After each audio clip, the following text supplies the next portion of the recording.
राधे कृष्णा दोस्तों, सबसे पहले आप सभी को मेरा प्यार भरा प्रणाम। आशा उम्मीद करती हूँ कि आप सब स्वस्थ होंगे।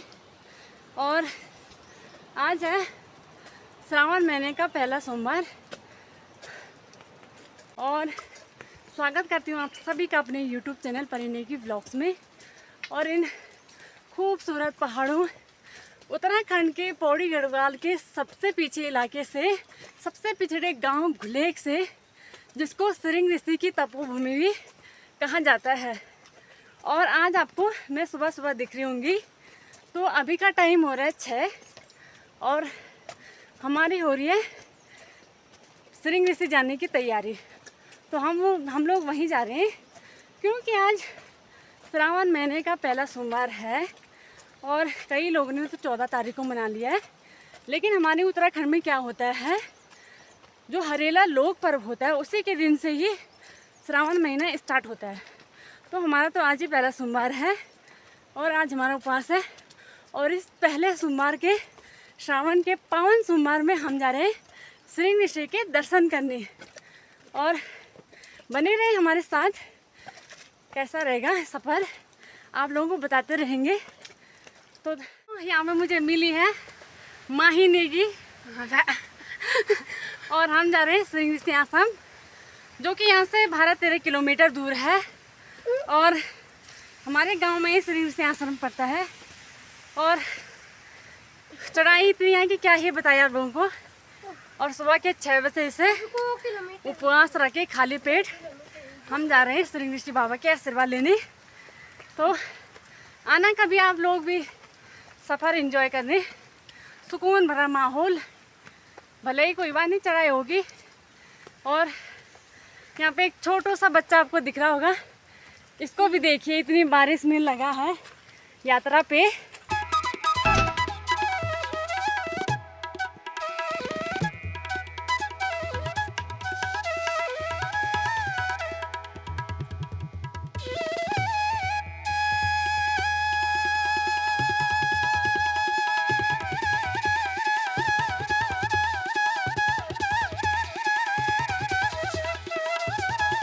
पौराणिक कथाओं के अनुसार सिरिंग ऋषि विभांडक व उर्वशी नामक अप्सरा का पुत्र था।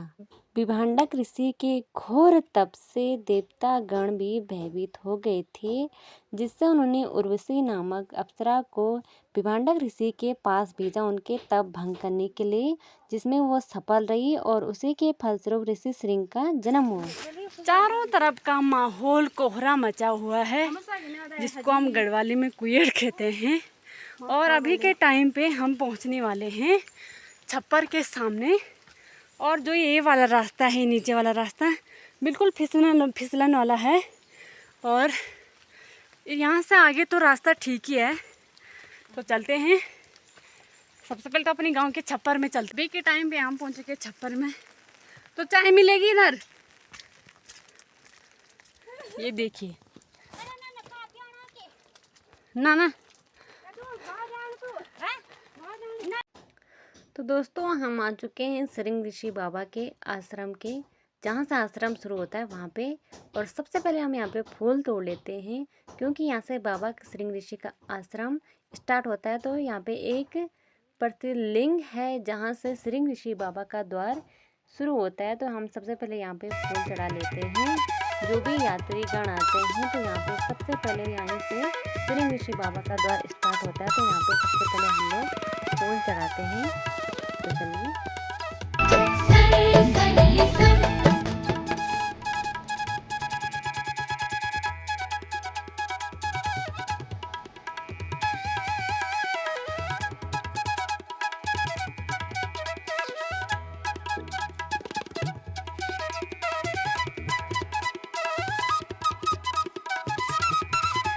रास्ता देखिए दोस्तों कैसा हो रखा है, बिल्कुल कीचड़ वाला।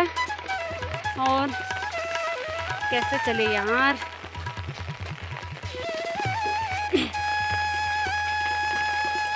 तो यहाँ के छप्पर वाले लोग हमारी बात सुनिए, कीचड़ कम करना है भाई। श्रावण के महीने में यात्रीगण आते हैं तो कीचड़ कम करेंगे तो रास्ता अच्छा रहेगा। प्लीज़ हमारी विनती सुन लेना।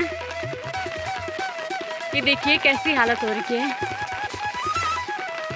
गोबर निकाल के लोग रास्ते में फेंक रहे हैं, तो हालत ही ख़राब होगी रास्ते की। ये देखिए कीचड़ भरा रास्ता है, कैसे चले इसमें।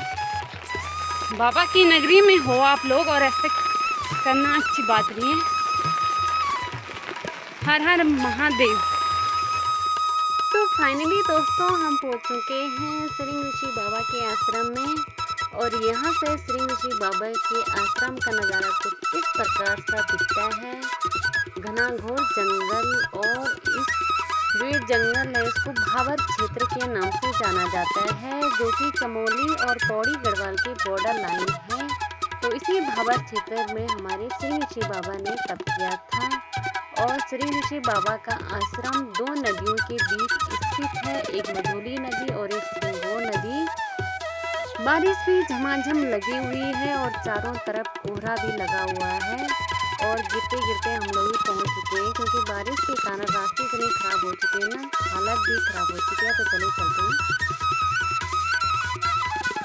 तो श्रृंग ऋषि बाबा हमारे गांव के इष्ट देवता के रूप में पूजे जाते हैं, जिनकी पूजा लगभग 5 वर्ष के बाद या कभी 7 वर्ष के बाद होती है, और भव्य तरीके से यहाँ पूजा होती है, जो कि 2-3 दिन पहले से ही स्टार्ट होती है और 2-3 दिन के बाद खत्म होती है।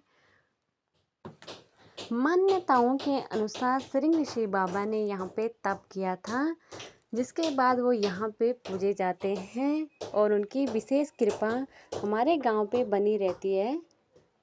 तो दोस्तों बारिश भी झमाझम हो रही है, और बारिश के साथ साथ हमें थोड़ी बहुत ठंड भी लग रही है, और सबसे पहले यहाँ पे नहा लेते हैं और उसके बाद चलते हैं श्रृंग ऋषि बाबा के दर्शन करने।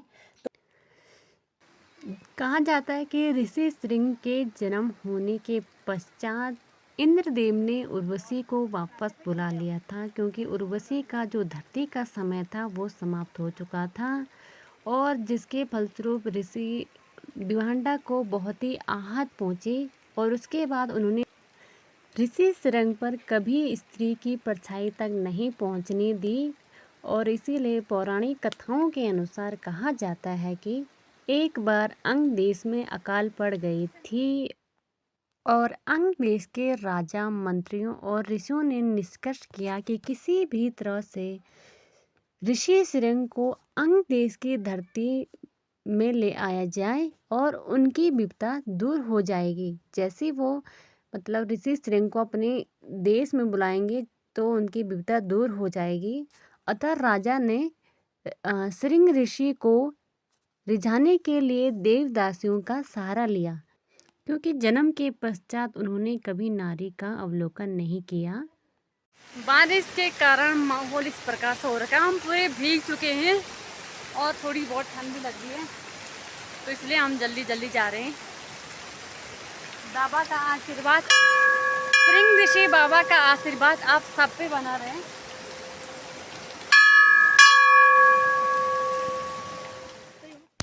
और ऐसा ही हुआ।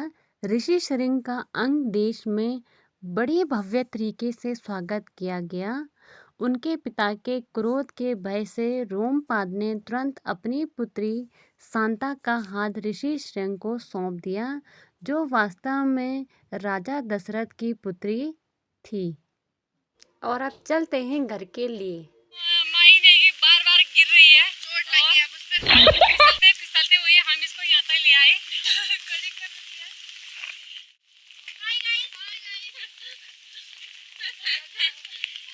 हम संभल का लगे हमारा तो महिंद्रा रास्ता करी कि तुम और नामुमकिन क्यों पूनम। कुछ लोग आगे चले गए हैं, कुछ लोग आ चुके हैं, और कुछ ये देखिए जा ही रहे हैं। तो आज सावन सोमवार है, तो हमारे गांव के लोग सावन सोमवार में सबसे पहले तो श्रृंग ऋषि बाबा के ही दर्शन लेते हैं। तो सभी छोटे बड़े बुजुर्ग सभी लगे हुए हैं, और हम भी निकल चुके हैं घर के लिए। तो हम काफ़ी नीचे आ चुके हैं फिसलते फिसलते, और देखिए इनकी हालत देखकर आपको अंदाज़ा लग ही गया होगा। ये देखिए आपकी बार जो भी जिला पंचायत, क्षेत्र पंचायत और प्रधान बन चुके हैं, कृपया करके इस रास्ते पे सुधार कीजिए, ताकि यात्री गणों को आने जाने में सरलता हो। तो दोस्तों इस वीडियो को यहीं तक रखते हैं। आई होप आप सभी को वीडियो अच्छी लगी, और अच्छी लगे तो लाइक शेयर और सब्सक्राइब करना बिल्कुल ना भूलिएगा।